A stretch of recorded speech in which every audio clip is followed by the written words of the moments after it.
Good morning, students. So we are doing AC DPP2 right now. तो इसका ये first question है हमारा. फर्स्ट क्वेश्चन आप देख सकते हैं.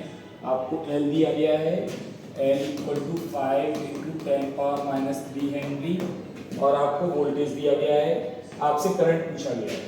ठीक, तो करंट के लिए हम सबसे पहले I नॉट निकालेंगे. तो I नॉट आता है हमारा V naught upon omega L.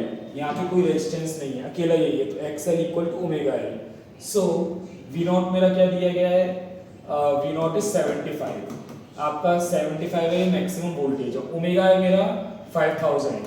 Omega is 5000, तो मेरा ओमेगा L क्या आता है? दोनों का multiply. So this is equal to 25. तो यह आता है 75/25 यानी कि 3 ampere. So I have I naught equal to 3 ampere. तो मेरा I क्या आएगा? आपका I पूछा गया है, तो ये आता है 3 ampere and sine 5000t minus 45 degree. ये तो आ गया मेरा सेम टू सेम फेज. आपका यहाँ 3 ampere sine 5000t minus 45 degree. अब एंगल का और क्या होगा आपको याद रखना चाहिए. इंडक्टर के केस में करंट पीछे होता है वोल्टेज से. करंट पीछे है, तो इसलिए यहाँ पे माइनस 90 डिग्री कर देंगे हम, और इस तरह से हमारा आंसर आ जाएगा. सेकेंड क्वेश्चन देखते हैं. तो सेकेंड क्वेश्चन में हमें दिया गया है आपका करंट है, वोल्टेज है, एलिमेंट पूछा गया है. ठीक है, तो सेकेंड क्वेश्चन में आपका कॉज है और साइन है. आपको इस पे ध्यान देना है, कॉज और साइन. तो आपका फॉर्मूला होता है cos theta equal to sine theta plus 90 degree. ठीक है, आपका ये फॉर्मूला होता है cos theta equal to sine 90 plus theta. तो हम I को लिख सकते हैं 2.5 sine 2500t minus 30 degree plus 90 degree. हम I को इस तरह से लिख सकते हैं, तो ये मेरा I आता है. तो आप देख सकते हैं दोनों का ओमेगा सेम है, वोल्टेज है, एलिमेंट हमारा क्या हो गया? आपका साइन में 90 डिग्री प्लस आ रहा है. तो ये हमारा इंडक्टर या कैपेसिटर. कैपेसिटर में होता है करंट आगे, so it is a capacitor. अब कैपेसिटर है तो हमें इसकी वैल्यू भी निकालनी है. तो आपका कैपेसिटर की वैल्यू के लिए हम क्या लेंगे? XC. XC हमारा आ जाएगा V naught upon I naught. So this is equal to 5/2.5 यानी कि 2, and this is equal to 1 upon omega C. तो मेरा ओमेगा दिया गया है कितना? ओमेगा है 2500 इंटू C. तो मैं क्रॉस मल्टीप्लाई करता हूँ, तो मेरा C आया था 1 अपॉन 5000. तो इसको मैं लिख सकता हूँ 200 माइक्रो फैरेड. तो इस तरह से मेरा आंसर आता है C का. अगला क्वेश्चन थर्ड. इसमें क्या है? आपके ये इस तरह से पास कर रहे हैं, ये आपको दिया गया है, सर्किट एलिमेंट पूछा गया है. तो आपको याद होना चाहिए इन थर्ड आपका ये इस तरह का है. वोल्टेज ऐसे जा रहा है और करंट यहाँ से शुरू हो रहा है, यहाँ से I मेरा शुरू हो रहा है. आपका इस तरह का है, वोल्टेज यहाँ से करंट यहाँ से. तो मैं क्या करूँगा? करंट को पीछे और ड्रॉ कर लूँगा. मुझे पहले ये बताना है कि ये कैपेसिटर है या इंडक्टर. तो इसके लिए करंट को मैंने पीछे ड्रॉ किया, तो मैं लिख सकता हूँ यहाँ से चालू हो रहा है. Minus cos. आप अगर ग्राफ से याद करेंगे ओरिजिनल ग्राफ, तो ये जो है this is for pure inductor. Pure inductor में हमारा करंट नीचे आता है, सो दिस इज इंडक्टर. इंडक्टर. अब हमें क्या निकालना है? वैल्यू भी निकालना है. तो आपको मैक्सिमम वैल्यूज ये दी गई है, तो मैक्सिमम वैल्यू से मेरा Z आता है. Z है मेरा XL. So this is equal to Z equal to XL equal to 120 upon 0.4. 120 upon 0.4 हमारा आता है 300. So I have Z equal to 300. तो मेरा ओमेगा L है 300, एंड ओमेगा के लिए मैं इस 1.26 मिली सेकेंड को यूज करूंगा. क्वेश्चन में आपको बोला गया है कि 10 waves pass through zero every 1.26 millisecond. तो every 1.26 मिलीसेकेंड का मतलब है आपका 1.26 मिलीसेकेंड. ये कितना टाइम है? This is t/2. This is t/2 क्योंकि यहाँ से वेव मेरी यहाँ पास करेगी, जीरो से ये हर t/2 में पास करती है. सो t/2 इक्वल टू 1.26 मिलीसेकेंड. हमारा ओमेगा क्या होता है? ओमेगा होता है 2π/t. तो इसको π/t/2 ऐसे भी लिख सकते हैं, π/t/2. तो ये मेरा क्या आ जाएगा? π/1.26 into 10⁻³ this is our omega. तो L में मैं इसे पुट कर दूंगा. L आ जाएगा 300 डिवाइड बाय पाई और यहाँ पे 1.26 इंटू 10⁻³ मल्टीप्लाई हो जाता है। तो जब इसे हम सॉल्व करते हैं तो हमारा आंसर आ जाएगा। ठीक, next fourth question. Fourth question में क्या है, आपको करंट एंड वोल्टेज दिए गए हैं, आइडेंटिफाई करना है। तो आपका इनके बीच में एक फेज डिफरेंस है एंड आप देख सकते हैं वोल्टेज आगे है। वोल्टेज के केस में +10 डिग्री है, करंट में -53.4 डिग्री है। तो वोल्टेज आगे है, वोल्टेज आगे किस केस में होता है, इंडक्टर में। So first thing is we have R and L and R phi is 63.4 degree. हमारा एंगल दोनों के बीच का डिफरेंस, फेज डिफरेंस 63.4 डिग्री है। आगे हमें सॉल्व करना है, हमें इनकी वैल्यूज पता करनी है। तो अगर हम इन्हें डिवाइड कर दे दोनों को तो हमारा z आ जाएगा। z क्या आता है, z equal to V0 upon I0। तो ये V0 की वैल्यू 150, I0 की वैल्यू 13.4, तो ये लगभग 11 आ जाएगा। मैं इसे 11 लिख देता हूँ। और z क्या हो जाता है, this is equal to √XL² plus R²। एक तो इक्वेशन ये आ गई हमारी एंड यहाँ से फाई है तो हम लिख सकते हैं tan phi equal to XL upon R, ये होता है। और ये क्या है, tan 63 डिग्री। तो tan 60 डिग्री को मैं tan 60 डिग्री भी लिख सकता हूँ, which is √3। So this becomes √3। So I have XL equal to √3R। ये आ रहा है मेरा, क्योंकि मैंने tan 60 डिग्री 60 डिग्री मान लिया। तो मेरा क्या आता है 11 इक्वल टू √3R का square plus R²। So this becomes 2R। So I have R equal to 5.5 ओम। मेरा लगभग ये आंसर आ रहा है। आपका यहाँ पे असम्पशन माना गया तो इसलिए R थोड़ा सा और कम आएगा, इसलिए आपको सॉल्यूशंस में 5 ओम दिया गया है। R ये आ जाएगा तो फिर मैं L को निकाल सकता हूँ। This is always done. आपका L के लिए हम इस ओमेगा को यूज करेंगे। ओमेगा इक्वल टू 500 है, ओमेगा इक्वल टू 500 है, तो इससे मेरा XL के जरिए और L आ जाएगा। ठीक, next fifth question. Two circuit elements in a series connection have current and total voltage I equal to this and this. तो यहाँ पे cause है, आप देख सकते हैं I के अंदर cause है, तो हमें उसे चेंज करना होगा।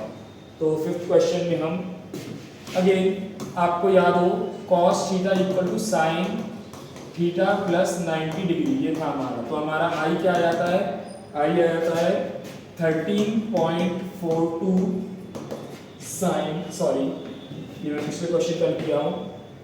आपका यहाँ से आई आएगा 4 साइन 2000t माइनस 3.2 और प्लस 90 डिग्री। तो हमारा इस तरह से आता है आई। यहाँ पर क्या है, आपका ये आई दिया था, सॉरी दिस आई दिया था कॉज में, तो हमने 4 वैल्यू यही है और साइन कर दिया। तो यहाँ पे आपका 2000t माइनस 3.2 प्लस 90 डिग्री, उसमें 90 डिग्री ऐड हो गया। तो हमारा इसको हम लिख सकते हैं कितना, 4 साइन 2000t प्लस 87 डिग्री। ठीक, पॉइंट को हमने डाल दिया। और वोल्टेज आपका क्या दिया, 2000t प्लस 50 है और यहाँ पे प्लस 87 है। So what we get 5 equal to 87 minus 50 यानी कि 37 डिग्री। तो ये हमारा फेज डिफरेंस है आई और बी के बीच का। तो हमारा ये फेज डिफरेंस आ जाता है। और कौन आगे है, आप आगे भी देख सकते हैं, वोल्टेज भी 50 है, यहाँ पर 87 डिग्री है, तो आपका करंट आगे है। करंट आगे कहाँ पर होता है, कैपेसिटर में। So we have a capacitor here. So what do we have, we have RC here. ठीक, अब हमें इनकी वैल्यूज निकालनी है। तो आपका एक तो आ जाता है tan phi equal to XC upon R, और ये क्या है tan 37 यानी कि 3/4, या फिर इसे 0.75 कह सकते हैं। तो एक तो आपका ये रिजल्ट आ जाता है कि tan फाई इक्वल टू 3/4। अगला क्या है, आपको वैल्यूज भी दी गई है। वोल्टेज है 200 और मैक्सिमम वोल्टेज 200 है और मैक्सिमम करंट आपका 4 है। तो आपका Z आ जाता है V0 अपॉन I0। तो ये है मेरा 200 अपॉन 4 यानी कि 50 and this is equal to √XC² plus R²। तो हमारी ये इक्वेशंस और आ जाती हैं। आपका Z आ गया 50 एंड एक ही आपका XC और R की ये रिलेशन है। तो इन दोनों को सॉल्व करके आपका सॉल्यूशन आ जाएगा। 6th क्वेश्चन हम देखते हैं अभी। 6th क्वेश्चन में आपको ये हमारा 6th क्वेश्चन आ चुका है ऊपर। 6th क्वेश्चन में आपको I की वैल्यू दी गई है और मैक्सिमम वैल्यूज पूछी गई हैं VR, VL एक्सेट्रा। ठीक है, तो आई हम यहाँ पे लिख देते हैं 6i इक्वल टू 5 साइन कितना है ये 2500 टी, और ये मिली एम्पियर है, ये भी आपको ध्यान देना है, ये यूनिट्स में इस तरह से गलती करा देते हैं, मिली एम्पियर लिखा हुआ है यहाँ पर। तो आपका R है 2, तो VR क्या आएगा? VR की केस में हम लिख देंगे I naught R, VR equal to I naught into R, ये I नॉट है, what is this 5 is I naught, ठीक है। तो VR आएगा मेरा 5 इंटू 2, रेजिस्टेंस आपकी वैल्यू है 2, तो I नॉट इंटू R, और एंगल में क्या होगा, एंगल वही का वही रहेगा, और ये मिली वोल्ट। तो इस तरह से हमारा सिक्स क्वेश्चन का ये पार्ट आ जाता है। फिर बी पार्ट में हमें VL निकालना है, VL, और आपसे रादर मैक्सिमम वैल्यू पूछा गया है, तो आपको एंगल पे भी ध्यान नहीं देना है। मैक्सिमम वैल्यू क्या आ जाता है, VR नॉट, ये आता है 10 मिली वोल्ट। ऐसे ही यहाँ पर भी मैक्सिमम वैल्यू पूछी गई है इसकी। So what is this is equal to XL into I naught, and I naught आपको पता है कितना है, ये आई नॉट है आपका 5 मिली एम्पियर। एक्सएल हमें निकालना है, तो एक्सएल आ जाता है हमारा omega L, this is equal to 2500, और एल कितना है हमारा, एल है 1.38 millihenry. So L 1.38 into 10 power minus 3। इसको हम सॉल्व करेंगे, सॉल्व करने पे हम 1.38 को 4/3 मान सकते हैं, तो सॉल्व करने पे ये लगभग हमारा आ जाएगा 3.3, इसे लगभग 3.3 मान सकते हैं हम एक्सएल को। तो 3.3 आ जाता है, तो आपका पीक वैल्यू VL की जो है ये आ जाएगी आपकी 3.3 into 5 milli ampere, which gives us the answer. C part बहुत ही इंपॉर्टेंट है, VR प्लस VL, इसकी मैक्सिमम वैल्यू आप इन दोनों को ऐड मत कर देना। ये जो है हमारा, इसका आंसर लगभग आता है कितना, इसका आंसर आपको दिया गया है 17.3 मिली वोल्ट, इसका आंसर ये आता है, ठीक। तो आप इन दोनों को ऐड मत कर देना, 17.3 और 10, इसके आंसर के लिए इन दोनों को ऐड नहीं करना है। इसके आंसर के लिए हम क्या करेंगे, ये आता है मेरा VR plus VL equal to under root इसका मैक्सिमम, अंडर रूट 17.3 का स्क्वायर प्लस 10 का स्क्वायर, इस तरह से आएगा ये। इसे हम कैसे निकालते हैं, ये आपका VR प्लस VL है, तो इसमें हमारा Z आता है, तो Z क्या होता है हमारा under root XL square plus R square, इसके जरिए Z आता है, और हमारा इसका मैक्सिमम वैल्यू आता है I नॉट इंटू Z। तो इस तरह से हम करेंगे, तो यही रिजल्ट आ जाता है, इस तरह से हमारा इसका आंसर आएगा। नेक्स्ट सेवेंथ क्वेश्चन में हमें क्या दिया गया है, सेवेंथ क्वेश्चन में हमें दिया गया है 100 ओम रेजिस्टेंस है connected in series with a 4 ohm inductor, 4 henry inductor, ठीक। 4 henry inductor, voltage across resistor is this, आपको सभी चीजें निकालनी है, ठीक है। सो 100 ओम रेजिस्टेंस ये है, ठीक। तो आपका R है 100 और L है 4 हेनरी, और हमें क्या चाहिए, वोल्टेज आपको दिया गया, तो ओमेगा है 1000, omega is 1000, and maximum, very important, ये जो वोल्टेज है, वोल्टेज थ्रू द सर्किट नहीं है, AC सर्किट का नहीं है, ये है आपका रेजिस्टर के अक्रॉस वाला। तो आपको याद रहना चाहिए VR मेरा होता है I नॉट इंटू R, यहाँ पर I नॉट इंटू Z नहीं आता, और साइन के अंदर आपका यही ओमेगा T रहता है। आपका जो भी एंगल है, करंट के साथ जो भी एंगल होता है, फेज वही आता है इसमें। तो मेरा इस तरह से आपका I आ जाएगा, I का वैल्यू आपका आएगा I naught sine 1000 T, I का फेज यही रहेगा, यहाँ पे कुछ भी ऐड या सब्ट्रैक्ट नहीं होगा, क्योंकि ये रजिस्टर का वोल्टेज था, रजिस्टर का वोल्टेज का जो फेज होता है वही करंट का फेज होता है। I नॉट की वैल्यू हमें निकालना है, तो I नॉट यहाँ से आएगा आपका, मैक्सिमम वैल्यू आपको दी गई है 2 volt, maximum value is 2 volt, so I get I naught equal to V naught upon R, VR naught upon R। तो मैक्सिमम वैल्यू ऑफ रेजिस्टर है 2 और रेजिस्टेंस है आपका 100, तो इस तरह से ये आ जाता है 0.02 एम्पियर। तो इस तरह से मेरा फर्स्ट पार्ट होता है। सेकेंड पार्ट यदि हम देखें, तो सेकेंड पार्ट में आपका दिया गया है इंडक्टिव रिएक्टेंस यानी कि XL। सेकेंड पार्ट में आपसे XL की वैल्यू पूछी गई है, तो ये क्या है ओमेगा L। तो ओमेगा मेरा क्या है 1000 और एल है 4। तो इस तरह से मेरा आंसर आ जाता है सेकेंड पार्ट का। नेक्स्ट थर्ड पार्ट, सो इसको मैं 4000 ओम कह सकता हूँ। Third part, derive an expression for the voltage across inductor. Inductor के अक्रॉस वोल्टेज, ओके। तो मुझे सबसे पहले मैक्सिमम वोल्टेज निकालना होगा, उसको मैं वी एल नॉट लिखता हूँ। तो ये आता है I naught into XL, maximum voltage across inductor, पहले वो निकाल रहे हैं हम। तो आई नॉट आपको क्या दिया गया था, आई नॉट आपको आया है यहाँ से 0.02 इंटू एक्सएल। एक्सएल आप ये निकाल चुके हैं 4000। तो ये आपका वैल्यू क्या आ जाता है 4280। सो मेरा इसका वैल्यू आता है 80। आपको वोल्टेज निकालना है, वोल्टेज अक्रॉस इंडक्टर, ठीक। सो ये 80 आ गया। तो मेरा वोल्टेज अक्रॉस इंडक्टर क्या आएगा, मैक्सिमम वैल्यू साइन आपका जो एंगल है 1000t। अब यहाँ पर आपका प्लस या माइनस आएगा 90 डिग्री, यहाँ पर फाई नहीं आएगा, 90 डिग्री आएगा।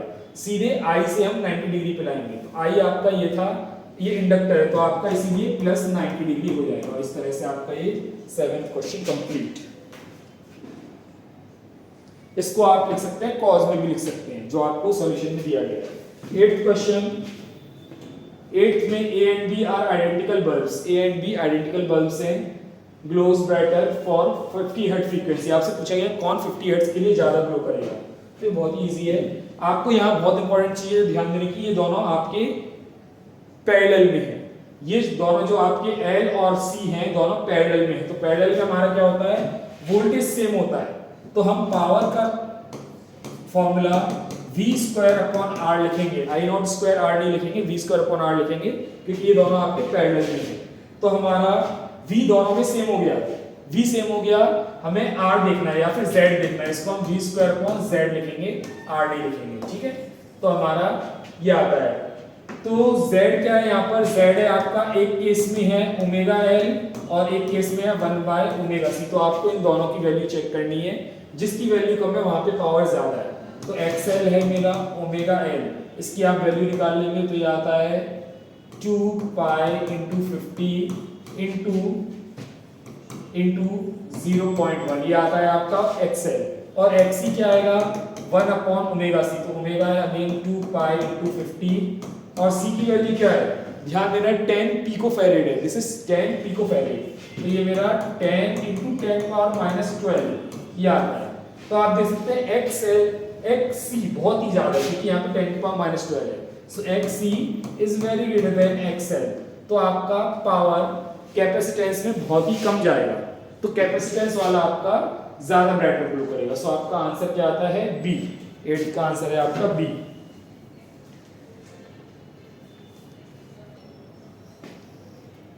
आई एम सॉरी, 8 का आंसर आपका ए है। हमारा xc ज्यादा आ रहा है xl से, xc ज्यादा होगा तो ये डिनोमिनेटर में जा रहा है, तो इसकी पावर कम है। कैपेसिटर में कम पावर आ रही है क्योंकि इसका रिएक्टेंस ज्यादा है। इंडक्टर में जो है ज्यादा पावर मिल रही है, इसका रेजिस्टेंस जो एक तरह से इंडक्टेंस वो कम है। तो इसलिए आपका आंसर ए है, क्योंकि इंडक्टर के अक्रॉस ज्यादा पावर आती है, ठीक।